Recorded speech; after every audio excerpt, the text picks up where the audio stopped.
एवढ्या सकाळी सकाळी बॅग लावून मी चालले तरी कुठे. तर hello guys, welcome to the Konkan series part 4. As you know, माझं कॉलेज अजून चालू आहे पण online.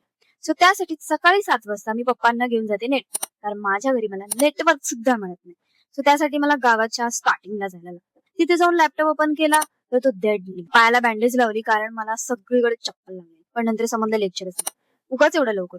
Anyways, this is the view I get from my house. परत नंतर लेक्चरला गेले. आधी लेक्चर होता आणि मग होती इंटरनलची टेस्ट, जी मला अजिबात मिस करायची नव्हती, कारण मी लास्ट टाइम एक ऑलरेडी मिस केले, ज्यामुळे माझे 10 मार्क गेलेले आहेत. तर जिथे मी लेक्चरला गेले तिथे मला बाबांनी एक दिला आंबा आणि पेप्सी सुद्धा. त्यानंतर नशीब घरी येताना बाईक वरून यायला भेटलं ना, तर जीवच निघाला असता एवढं ऊन. तर आज आहे माझ्या दादाची लग्नाची पूजा. मी गेले तेव्हा ऑफकोर्स 1 वाजला होता, मग सगळे जेवायला बसले होते.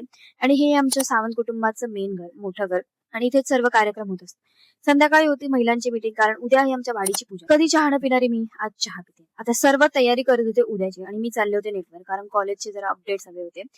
साधी मला एक ती बकरी सुद्धा पकडायला होती, ती एवढी घाबरत होती मी. येताना भेटला दादा, मग त्याच्या बुलेट वरून आम्ही घरी आलो तर बघितलं तर लाईटच नव्हती, आणि त्या विदाऊट लाईट मध्ये लोक भीपट करत. So that's it for the day. भेटूया उद्या. बाय.